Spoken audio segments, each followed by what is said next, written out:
Hey everybody, welcome back to the channel. And as you can tell from the hat that I have on, Bubba and I are getting ready to head out, and we're gonna have an adventure, and there'll be another property video coming up, and that's going to be happening very soon, like tomorrow.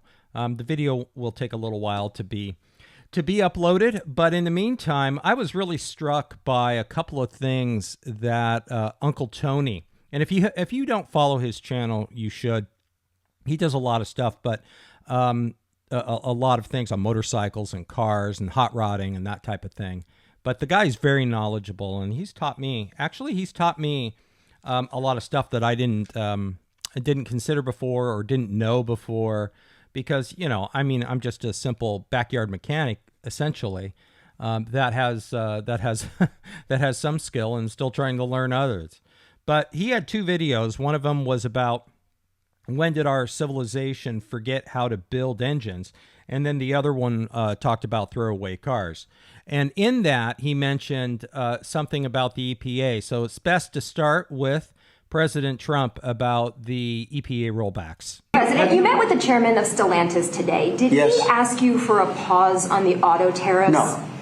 What was that meeting about? Just about some of the problems they have with the environmental, which we're going to clean up. Have any of the automakers... We're going to probably go back to 1920. If you look, we're going to go back probably to a 2020 standard. So we'll have 2020 standard, and that's just a few years ago. Oh, they're making it so difficult all over the world. They're making it. It doesn't mean a damn bit of difference even for the environment. It doesn't matter. They make it impossible for people to build cars. So we're going to be doing much different. 2020 is a strong standard, but they've taken it to a level now that makes it very difficult to build a car. Are you hearing? Uncle Tony speaks about that in this, but I want to put some meat on the bones a little bit. So this is from Just the News, which is a reliable news site. And they talk about Kevin Kala, I think that's his name, or Kalo, speaks about what Trump was just talking about. What Trump is talking about is the rolling back of the Biden-Harris really onerous emission standards that they were going to place upon vehicles. Now, what Trump is talking about is holding to the 2020 standard. Now, is that ideal? The answer is hell no. It's not. But is it better than the Biden-Harris EPA standards that were going to go into effect? And the answer to that is hell yes. So this is a start, but it's not the beginning. I like or it's just the beginning, I hope anyway. You might say that, I think in many ways Trump is going to make cars great again. He's going to make the combustion engine great again. And I'll put more meat on the bones on that in just a minute. But this piece right here from Just the News pretty much just explains what you just watched. But they also link, which is, it's very nice when a news organization actually provides some details that you can go look at. And so that's what they did here. And so these are the regulations that were going to go into effect for motor vehicles and light trucks and cars going forward if Trump wouldn't have won. And I just want to point out two graphs for you. Here's the first one. Now, Tony talks about this in one of his videos. I'll play a couple of clips from Tony. I don't think he really talks about, at least the clip I've selected. He's not going to talk about EVs or electric vehicles, but you can see here in this chart, 2010 to 2023, where we began with electric vehicles and then where they want us to go, essentially. Or where they hoped us to go. Some of this stuff is on sale. Some of this stuff is hopeful. But you can see that the rise here was determined. In other words, the EPA purposely decreased the combustion engine in terms of its reliability and saleability for the electric vehicle. And the electric vehicle was a policy from the federal government to take over the combustion engine. And this graph, in a way, shows you exactly that plan being put into effect. Now, there's one other one I want to show you here. This is a very, very long, you can imagine from any government document, it's long, boring, and repetitive. But you can see here now, this is table 1. These are the targets for light-duty vehicles, basically to limit CO2 coming out of your engine. Now, the lower this number goes, the more your combustion engine is basically irrelevant. What they're doing is they're trying to phase out the combustion engine by lowering CO2 that comes out of the tailpipe. And you can see here the plan. Now, they tell you where sort of they expected it to be in 2026, but you can see by the time we get to 2032, the combustion engine is just going to be a piece of crap. It's not even going to be a real engine anymore. Now, we're already seeing that, though. We're already seeing that happening, as Uncle Tony will point out here in a little bit, and I've got a couple of videos for you. We're still in deep, deep trouble. And the reason why we're in deep, deep trouble is because of the Biden-Harris, over the last 4 years, has significantly increased since 2020, the hostility to the internal combustion engine. But really, the problem now, while what Trump is doing is great and it's much needed, I think it's only a first step, and it's only a minor first step. Uncle Tony talks about in this video, this was about 2-3 weeks ago or so, that the internal combustion engine has really been with us since the 1880s. I mean, when Tony is sitting here in his boomer chair holding his sword, basically, which is a piston, as a prop, everything in the combustion engine that we know has been perfected since the 1880s. Everything in that, for the most part, is recognizable to humanity for the last little less than 200 years.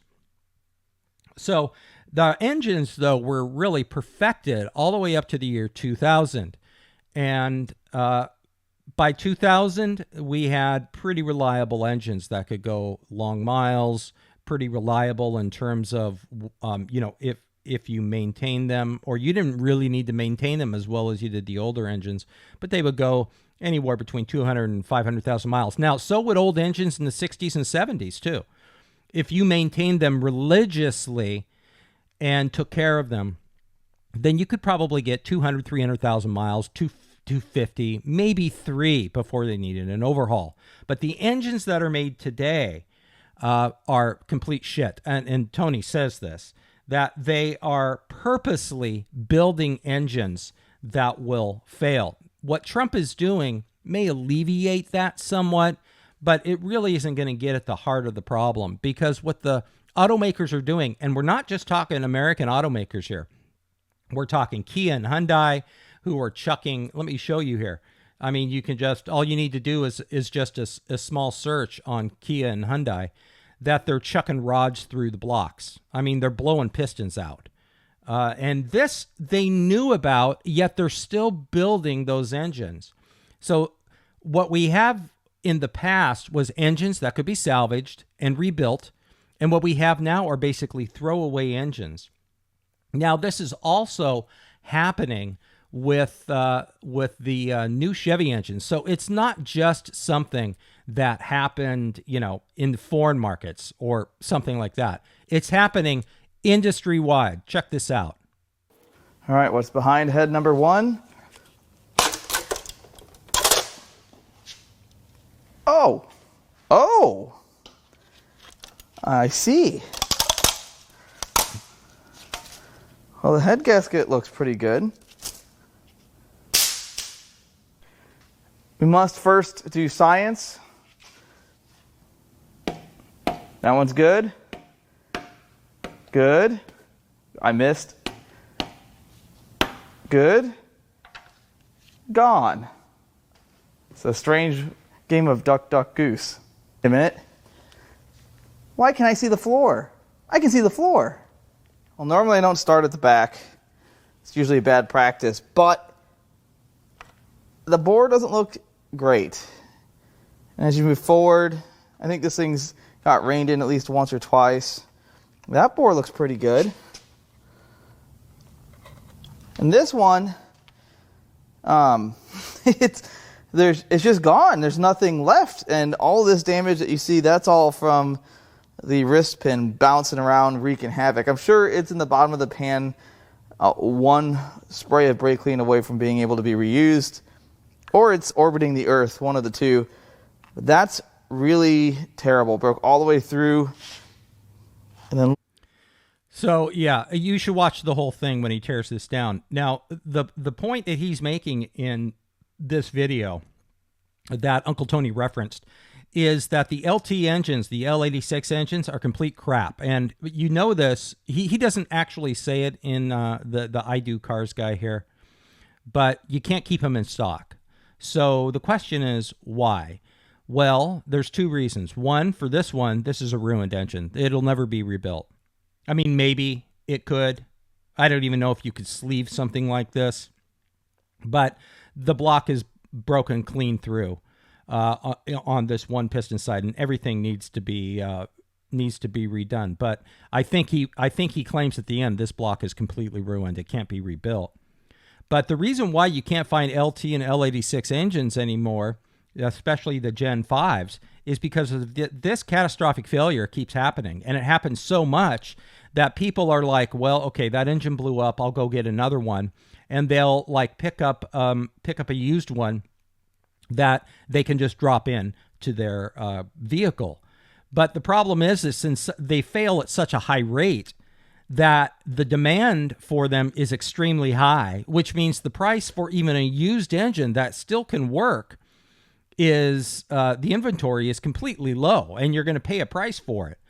So new engines all the way across the board are complete and utter crap. Now, Tony says that there's a lot of designs that changed, and if you go through and watch this, you can see part of another reason why the modern car engines are shit. And that is in part because of the way they're doing their fuel injection. I mean, there is just carbon and crap floating through the engine that you never, ever had with, fuel injection in the 1990s and early 2000s. And you never had with a carburetor, ever. But the engines are being purposely ruined. And Tony calls this plant obsolescence. I think he's absolutely right. If you remember the chart that I showed you, the federal government wanted us to drive EVs and get rid of the combustion engine. So what better way to do that than to encourage us through planned obsolescence, the combustion engine's unreliability? Now that sounds like a conspiracy theory, and Uncle Tony sort of entertains that theory. And I don't think it's really a conspiracy. I think they've told us right up front the combustion engine needs to go away. And they want to replace that with batteries. Well, until Trump got in office and they started burning up, Tesla car lots. But why quibble? Essentially, they want to get rid of the combustion engine. So everything that we have now in terms of new cars and trucks are disposable. Almost everything is disposable. And if that's not enough, there's another problem. And that problem has to do with the fear of maintenance. This guy here, Jason Samko, this is quite a long video. I'll just play a small clip for you. But basically, the maintenance parts on some of these, like the wet belt, that I think it runs the oil pump on these cars, it's thousands of dollars. And then, like, for example, another maintenance item that you might change in a car, like a water pump. My 1980 Ford F350, I could change that water pump, and it's going to cost me, what, maybe $50 total.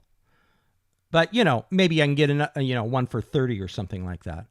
It's thousands of dollars to change a water pump on some of these vehicles. What we're going to talk about is the fear of maintenance, the reality of it. I got some numbers for different vehicles, but it is something we need to consider today, especially when you're buying it. If you want to keep, if you don't want it in warranty, That's your choice. I'm not going to do that. I've talked about many videos on there. It's up to you. I will never own a vehicle outside of warranty today. None whatsoever. Factory extended warranty, mandatory. But let's say, for example, you were to buy something and you bought this F-150 Lariat and a power boost option and the FX4 option. Beautiful truck. What are we coming in at? Like 80 grand or something? I'm curious. Like I said, they were very proud of these trucks. 76,000, so basically almost $80,000 truck. Very nice truck, don't get me wrong, gorgeous setup. But when it comes to the maintenance costs on these vehicles today, all of them, all brands, they have some pretty significant costs. So if you're buying something like this, I think you're smart to be thinking about buying it where you're gonna buy it, own it while it's in warranty, and then get rid of it before it gets out of warranty. Let it become somebody else's problem. Why? What are we looking at? Well, let's give you some numbers here. Let's just run through a few of them.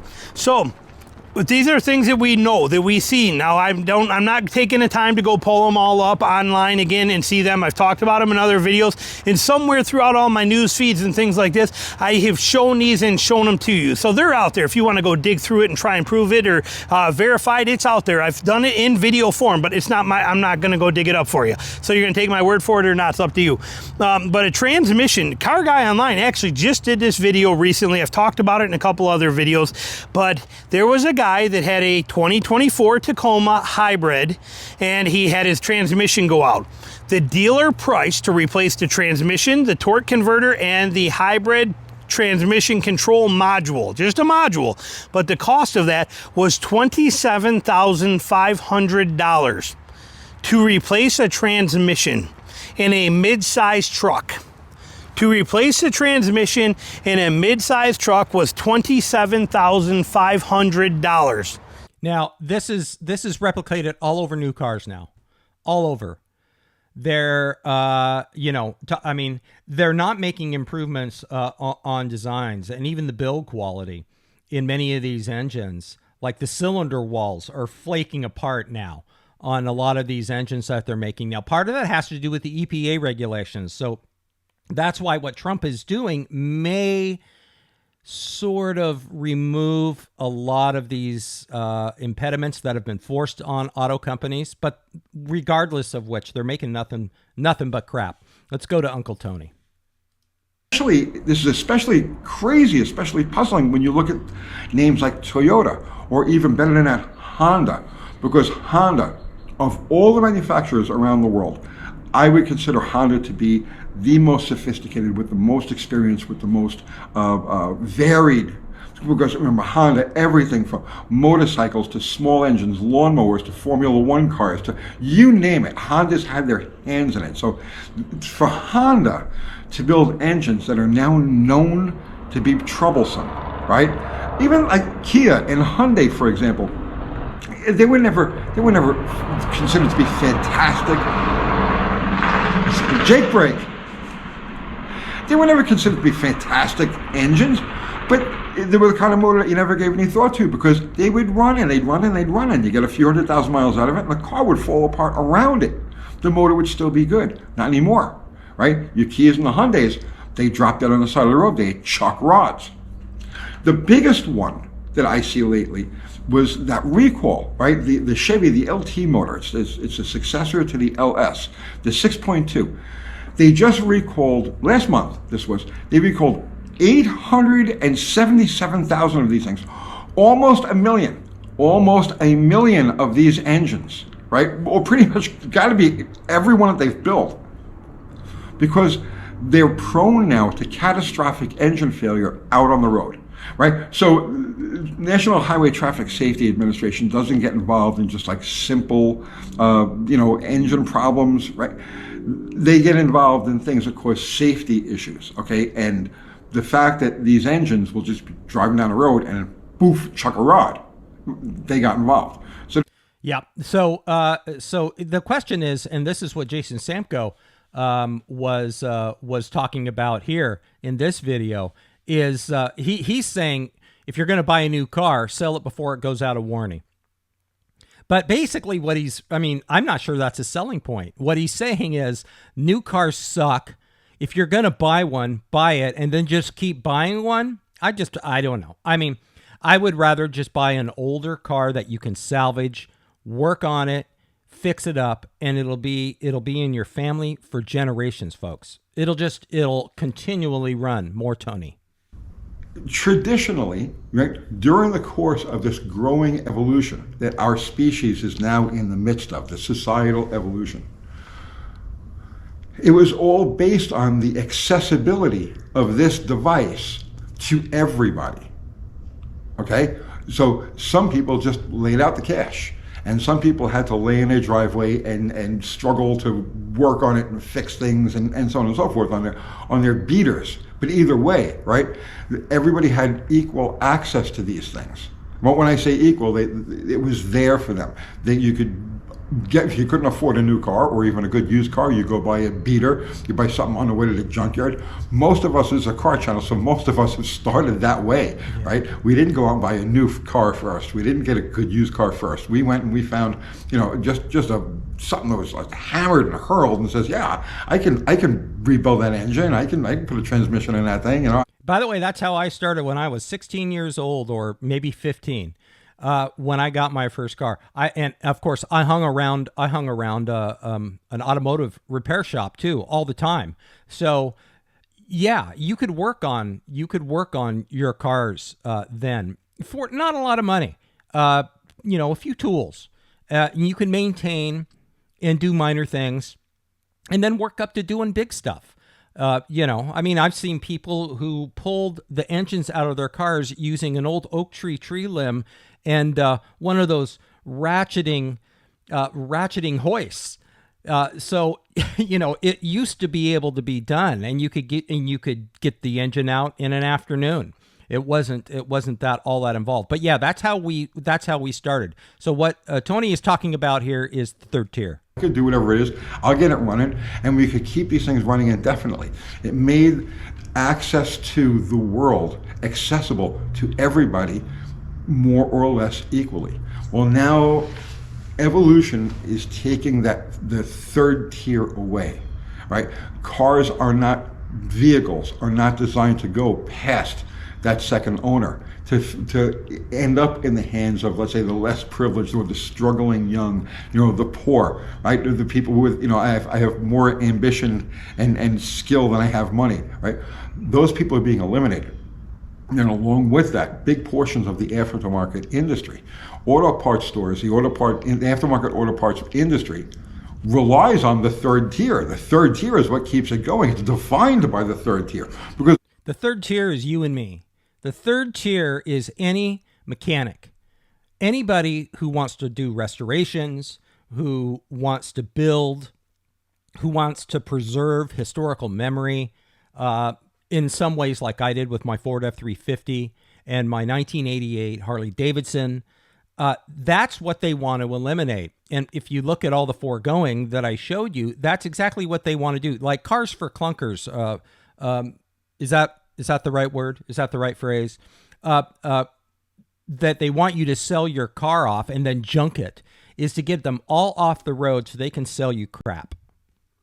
Basically, it's almost like a scene from The Jerk. Lose money and throw it away, and they're selling you crap. But the third tier are those who buy used, struggling families, the young kid who just wants his first car and maybe he fixed it up along the way and it's not great, but it runs. Those things are all being eliminated.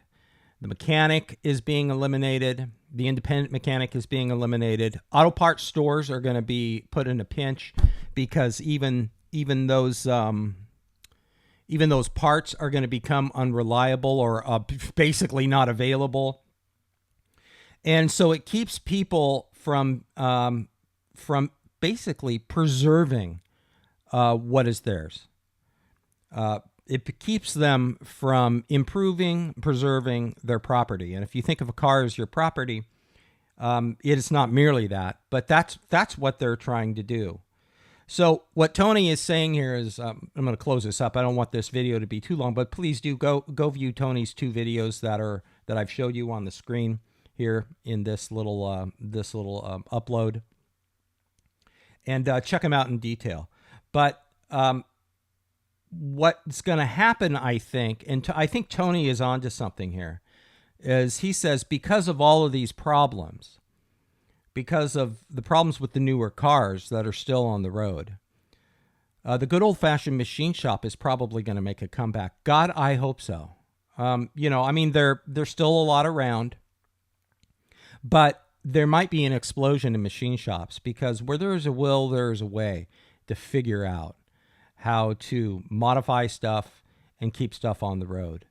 And as the older cars become less and less available on the market, a lot of these 1990s to 2000s cars are you can get a screaming deal on. A lot of these newer cars you're gonna find them in the pick and pull, totally fine. They're gonna look just awesome, but they're throwaway because the engine is just junk and scrapped. They're undrivable, and they're too costly to replace. It's a very sad state of affairs, but I think we're on the way to making cars great again. All right, we'll see you on the property. Hang loose. Cheers.